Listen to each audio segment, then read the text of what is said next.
जय हिंद प्यारे साथियों, स्वागत है सबका एक बार फिर नए सेशन में। मैं हूं आपका भारती सर। आज मैं फिर आप सबके बीच लेकर आया हूं एक्सप्लानेशन। जी हाँ, एक्सप्लानेशन हम लोग जैसे कि कुल मिलाकर मस्ट वीवीआई एक्सप्लानेशन पढ़ेंगे बहुत कम मात्रा में, ताकि आपके एग्जाम में बहुत ही एग्जाम के दृष्टिकोण से हम लोग पढ़ेंगे, ताकि एग्जाम में हम लोग 8 मार्क्स अपनी मुट्ठी में कर सकें। एग्जाम में 8 मार्क्स अपना होगा इस क्लास के बाद, तो जुड़े रहे हमारे इस क्लास के साथ। चलेंगे हम लोग 8 मार्क्स के इस एक्सप्लानेशन की ओर, जानेंगे 8 मार्क्स कैसे लेना है। यहां पकड़िएगा, लाइन को कहता है you are an idiot. You are an idiot, तुम एक बेवकूफ हो। ही shouted there is absolutely no future a boys you।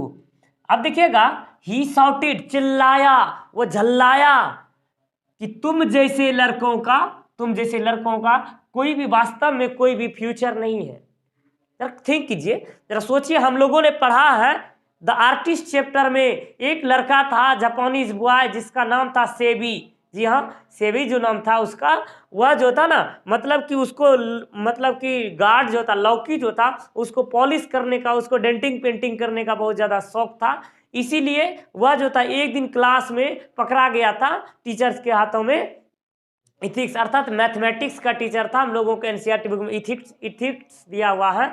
तो यहाँ वह जो था ना, उसके हाथों पकड़ा गया था। उसी ने उसको डांटा था, झल्लाया था, चिल्ला करके डांटा था। कहता है तुम जैसे लड़कों का कोई भविष्य नहीं हो सकता है, द आर्टिस्ट चैप्टर में।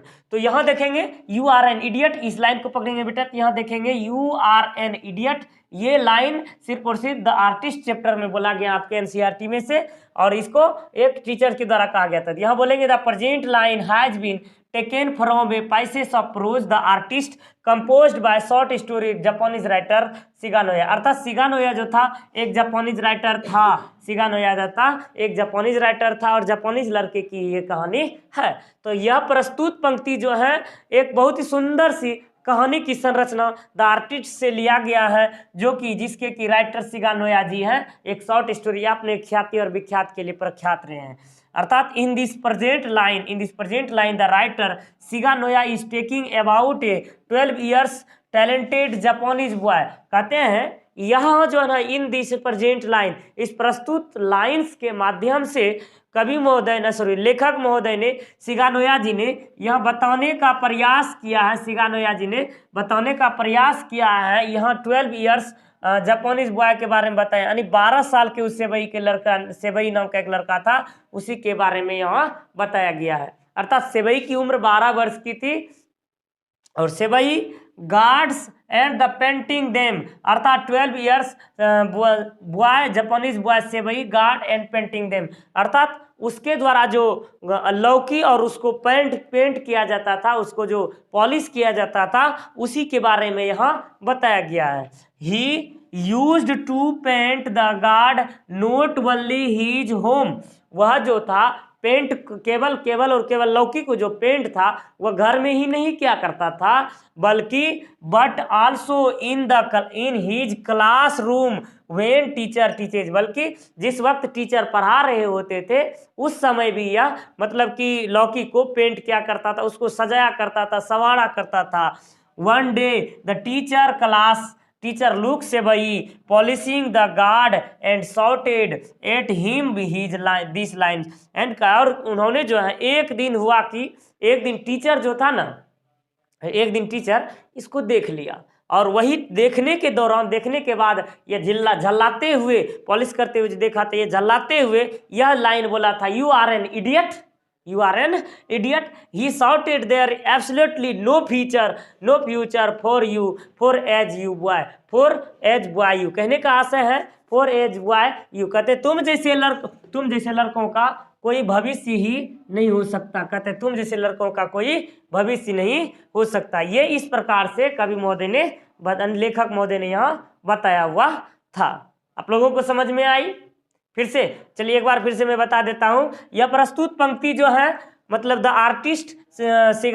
आर्टिस्ट से लिया गया है, जिसके रचनाकार शिगानोया जी हैं। और यह in this present line the writer Shiganoya is talking about a 12 years talented Japanese boy Seibei gourd and painting them. कहते हैं यह जो है 12 वर्ष एक जापानी लड़का है सेबई, जो कि लौकी तथा उसको पेंट किए जाने के बारे में यह लाइन लिखा गया है।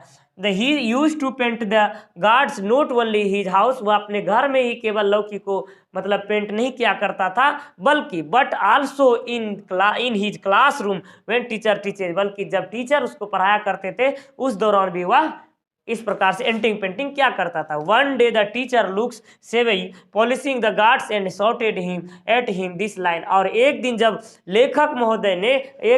टीचर महोदय ने इस तरह के दृश्यों को देखा, तब उसको झल्लाते हुए यह लाइन कहा हुआ था, यह लाइन बताया हुआ था। इस तरह से हमने इसको देखे। फिर चलते हम लोग अगले नंबर एक्सप्लेनेशन की ओर है। When बेंजी was 21, ये तो आपको सॉलिड पकड़ा दे रहा है, बेंजी का बात आ रहा है, तो बेंजी का बात कहाँ आएगा? जी हाँ, बेंजी वाला बात, जी हाँ बच्चों, बेंजी वाला बात एक के आया हुआ था द अर्थ चैप्टर में। वही बेंजी जो कि सिंपल माइंड का लड़का था, जो कि मुर्गी पालने का बहुत ज्यादा उसके अंदर जो ना मुर्गी पालने का बहुत ज्यादा शौक लगा था, अर्थात वह सामान्य दिमाग का डॉक्टर के कहने के बाद मुर्गी पालन शुरू हुआ। धीरे धीरे मुर्गी में उसको इंटरेस्ट आने लगा और मुर्गियों को वह व्यवसाय समझने लगा और जानने लगा, और मुर्गी के बारे में रग रग से वाकिफ हो गया था। उसी के बारे में बात हो रहा है। तो कहते हैं his mother and father planned and carried out a little ceremony. कहता है उसके माता पिता ने उसके लिए प्लान किया था कि जब बेंजी 21 वर्ष का हो जाएगा, टोटल 21 ईयर्स का हो जाएगा, तब उसके लिए एक छोटी सी सेरेमनी पार्टी रखेंगे, तब उसको बैंक का पासबुक थमा देंगे, तब बेटा जवान हो जाएगा, 21 साल का हो जाएगा, तब वो समझने लगेगा, अपने जिम्मेदारियों को परखने लगे। ये इसकी माता पिता की सोच थी। हालांकि हर एक माता पिता की ऐसी ही सोच होती है, जब बच्चा अपने पैरों पर खड़ा हो जाए तब उसको जिम्मेदारियां दिया जाए। इसी प्रकार से बेंजी के माता पिता को लगता है कि जब 21 साल का हो जाएगा वह जिम्मेदार हो जाएगा और समझने लगेगा, इसीलिए उसको बैंक का पासबुक थमा दिया। और ऐसा होता भी है, बट क्या होता है परिणाम? तो वही कहते हैं this present line is taken from the earth BEATS हो जाएगा। कहते हैं the earth composed by H. Bates. In this present line, the author has told about Benji's parents' plan. कहते हैं प्रस्तुत पंक्ति इस प्रकार से आपको लिखना है ताकि आंसर परीक्षा में आपको सॉलिड जवाब मिल जाए और आपको नंबर जो ना पूरा मिल जाए। इस प्रकार से लिखना है कि कहते हैं present line is taken from the earth composed by H. Bates. In this present line, the author has told about Benji's parents' plan. कहते हैं यह प्रस्तुत पंक्ति जो है द अर्थ से लिया गया है, जो कि H. बेट्स के द्वारा लिखा गया है, और इस पंक्ति के माध्यम से इन this present line the author has told about, इस पंक्ति के माध्यम से लेखक महोदय बताना चाहते हैं कि बेंजीज पेरेंट्स प्लान, यहाँ बेंजी के माता पिता के प्लान के बारे में बताते हैं कि बेंजी के माता पिता का क्या प्लान था। Benji's parents have thought that when he turned 21 years, कहते हैं बेंजी के माता पिता के दिमाग में ये सोच था, बेंजी के माता पिता को लगता था कि जब उसका बेटा 21 ईयर्स का हो जाएगा ना, तब उसको जब उसका बेटा 21 ईयर्स का हो जाएगा तो he will keep a small ceremony. जब उसका बेटा 21 साल का हो जाएगा तब वो एक छोटा सा स्मॉल सेरेमनी को रखेगा, एक पार्टी को रखेगा, और in that happens and he will be given A bank passbook in his hand, और उससे बहुत ज़्यादा हार्दिक खुशी मिलेगी, और साथ ही साथ जो होगा ना, अर्थात उसके हाथों में बैंक का पासबुक थमा दिया जाएगा, उसको बैंक का पासबुक दे दिया जाएगा। ऐसा उसके माता पिता का सोच था कि बेंजी जब 21 वर्ष का हो जाएगा तब उसको जो है ना बैंक का पासबुक और एक छोटा सा पार्टी रख करके बहुत ही उत्सव मनाया जाएगा, क्योंकि बेटा क्या हो जाएगा, जवान हो जाएगा और वह जिम्मेदारियों को समझने लगेगा। ये उसके माता पिता का प्लान था। समझ में आई? चलिए ठीक, इसको समझ में आ गई। चलते हम लोग अगले नंबर, इसके अगले नंबर। समझ में आई? जैसा भी मतलब समझ में नहीं आया तो आप हमारे कमेंट सेक्शन में जरूर बताएं, ताकि मैं इसको फिर से जवाब दे सकूं।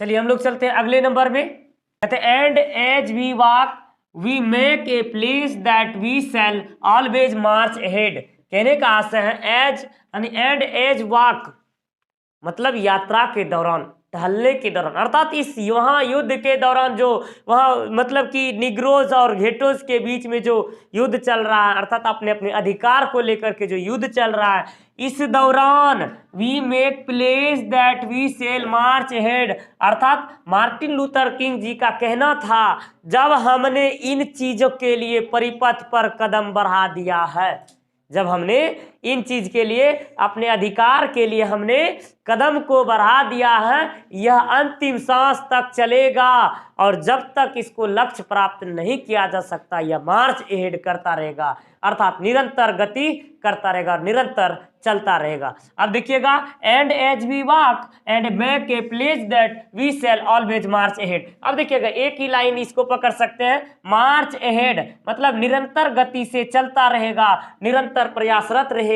ये मार्च अहेड की बात जो था विश्व प्रसिद्ध मतलब कि विश्व प्रसिद्ध अमेरिका के जो राष्ट्रपति मार्टिन लूथर किंग जूनियर जी थे, जो कि लिंकन मेमोरियल हॉल में इन्होंने अपने स्पीच के दौरान जो निग्रो जाति के लोगों के विरुद्ध में जो निग्रो जाति के प्रति जो साजिश था उसको तोड़ते हुए, उसको वर्णन करते हुए यह बताया है कि हम निरंतर गति से चलते रहेंगे, जब मैंने कदम उठाया है हमने तो एक साथ मिलजुल कर हम लोग चलते रहेंगे, ऐसा इसका कहना था।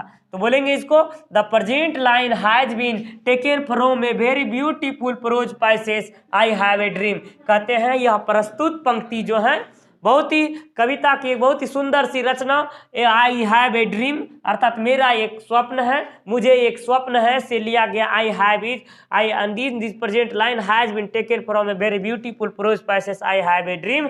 यहाँ लिखे composed by Martin Luther King junior, Martin Luther King junior, अर्थात जिसकी रचना Martin Luther King junior ji ने किया हुआ है। I have a dream Martin Luther King junior. फिर कहते हैं in this present line the author want to explain to American that we can't be satisfied unless our body overwhelmed by travel fatigue can't stay in the highway motels and cities hotels. कहने का आशय बेटा यहाँ ध्यान दीजिएगा, इस पंक्ति के माध्यम से कवि महोदय ने निग्रो जाति के सेटिस्फैक्शन के बारे में बताया है कि हम तब तक सेटिस्फाइड नहीं हो सकते हैं। अब मतलब समझाने का, जागरूक करने का प्रयास किया है यहाँ कि हम तब तक सेटिस्फाइड नहीं हो सकते। अमेरिकन वासियों को कहते हैं, निर्देश दे रहे हैं, सुझाव दे रहे हैं कि हम तब तक संतुष्ट नहीं हैं जब तक, जैसे कि जब तक we can't satisfied unless our body, हम अपने बॉडी से, हम अपनी आज़ादी से, हम अपने शरीर से तब तक स्वतंत्र नहीं है। ओवरवेल्म्ड बाय ट्रेवल्स, यात्रा करने के दौरान हमें उच्च प्रकार के मोटल्स और सिटीज होटल में, अर्थात उच्च प्रकार के रहने की व्यवस्था, हमारे शरीर की थकान से जो अभिभूत होता है, यात्रा करने की थकान से जो अभिभूत होता है, उसके लिए हमें सिटीज होटल में रहने के लिए बराबरी का दर्जा नहीं मिल जाता है, जो कि घेटोज वर्ग के मतलब उच्च वर्ग के मतलब जातियों को मिलता है, घेटोज वर्ग के। उस प्रकार का जब हमें अधिकार मिल जाएगा तभी हम सेटिस्फाइड हो सकते हैं। बात बराबरी की यहाँ चल रही है, बराबरी के लिए यहाँ अधिकार दिया गया है कि किस प्रकार से बराबरी पर हम चल सकते हैं। वी कांट बी सेटिस्फाइड, फिर कहते हैं we can't be satisfied as long as the basic mobility of Negroes ranges from a small ghetto to a large one। कहने का आशय है we can't be satisfied as long, हम लोग तब तक सेटिस्फाइड नहीं है, हम लोग तब तक सेटिस्फाइड नहीं हैं जब तक बेसिक मोबिलिटीज ऑफ निग्रोज कहते हैं कि जब तक निग्रो जाति के बुनियादी गतिशीलता एक छोटी यहूदी बस्ती से लेकर एक बड़ी तक नहीं हो जाती है। कहता है कि हम तब तक सेटिस्फाइड नहीं हैं कहते हैं we can't be satisfied as long as the basic mobilities of Negroes range from a small ghetto to a large one. इसके माध्यम से कहते हैं हम तब तक सेटिस्फाइड नहीं है, संतुष्ट नहीं है, जब तक एक छोटे यहूदी बस्ती से लेकर घेटो से मोबिलिटीज ऑफ घेटो रेंजर्स, एक छोटे से यहूदी बस्ती से लेकर बड़े शहर तक हम समान दर्जा नहीं मिल जाता, समान सभी क्षेत्र में समान अधिकार नहीं मिल जाता, तब तक हम संतुष्ट नहीं है। We can't be satisfied until a Negro can vote in Mississippi, और साथ ही साथ वह मिसिसिपी, जब हम तब तक सेटिस्फाइड नहीं है जब तक मिसिसिपी के लिए, अपने साम्राज्य के लिए वो मतदान नहीं कर सकता है। अर्थात यहाँ तक कि अमेरिका में ये जो निग्रो जाति के लोग थे उसको मतदान करने का भी अधिकार नहीं था।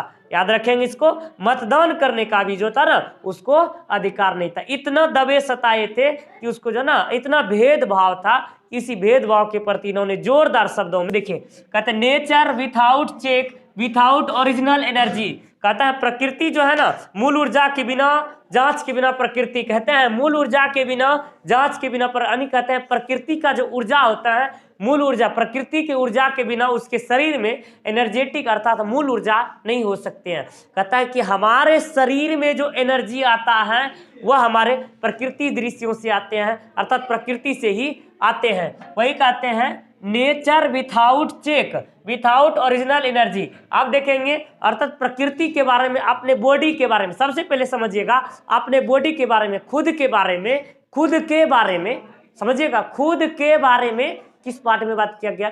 जी हाँ बच्चों, खुद के बारे में। संग ऑफ माई सेल्फ, कवि महोदय जी जो थे उन्होंने कहा था ना, मतलब आपने प्रकृति के बारे में बताया है कि शरीर का ब्लड जो है ना, मतलब पूरे दुनिया का बॉडी का ब्लड जो एक जैसे मिलकर बना हुआ है, प्रकृति जिस प्रकार बदलती है हमारे शरीर से उस प्रकार प्रकृति भी बदलती है। ठीक उसी प्रकार से इन्होंने कहते दिया present line has been taken from a romantic poet song of myself. Romantic नहीं यहाँ लिखेंगे आप लोग, नेचुरल पोयम लिखेंगे, natural poem song of myself composed by Walt Whitman. जी हाँ, the present line has been taken from natural poem song of myself composed by Walt Whitman. अतः यह पंक्ति जो है एक प्राकृतिक कविता अर्थात ये लिरिक्स है। जी हाँ, यह एक गीत है, यह एक लिरिक्स है जो कि संग ऑफ माई सेल्फ से लिया गया है, जो कि वाल्ट विटमैन के द्वारा लिखा गया है। अर्थात यह एक गीत है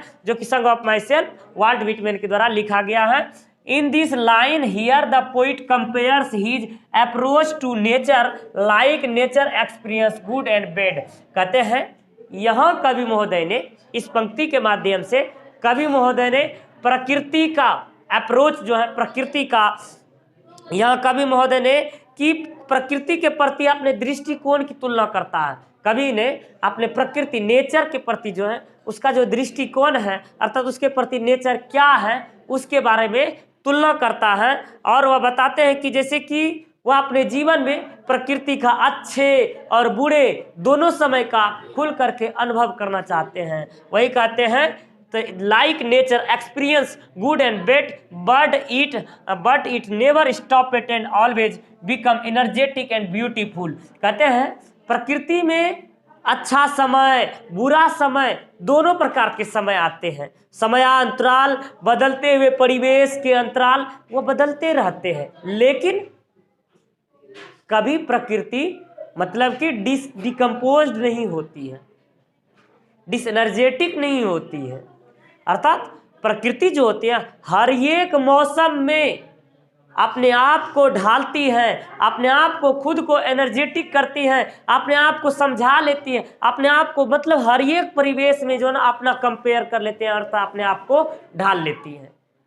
वही बताते हैं कि कभी भी प्रकृति अच्छे या बुरे समय में नहीं डिगती है, अर्थात कहने का से बदलती अपने परिवेश में मतलब अपना जो रूप है बदलती नहीं, वह हमेशा ही एनर्जेटिक रहता है, वह हमेशा ही एनर्जेटिक और बहुत ही सुंदर होती है। In the same way we want to himself to accept all that life give him. और उसी प्रकार से प्रकृति ने जो हमें जीवन दिया है हमें भी अपने जीवन में बुरे समय में, अच्छे समय में, चाहे जिस प्रकार का समय हो, हमें उसके अनुसार खुद को ढाल लेना चाहिए। अर्थात हमें उसके अनुसार से हमें चलना चाहिए। अर्थात अच्छे समय में, बुरे समय में, हमें हर समय में हमेशा एनर्जेटिक और पावरफुल रहना चाहिए, हमेशा पावरफुल होना चाहिए। The poet want to be as dynamic as nature without end hind marriage. वही कहते हैं, उसी तरह हम चाहते हैं कि हम स्वीकार करें, जो प्रकृति स्वीकार खुद में करती है, उसी प्रकार हम भी खुद में स्वीकार करें जो जीवन उसे देता है, जो उसे जीवन देता है, बिना किसी प्रकार के बाधा और विघ्न के बिना हम लोग भी जो है ना अपने आप को संभाल सके और हम लोग ढाल सके। ठीक है, आप लोगों को समझ में आए? इस प्रकार से हमने इसके जाना, फिर हम लोग चलेंगे अगले नेक्स्ट क्लास में। आज की क्लास के लिए बस इतना ही, फिर मिलेंगे हम लोग एक नेक्स्ट क्लास में। तब तक के लिए जय हिंद, जय भारत, बेस्ट ऑफ लक।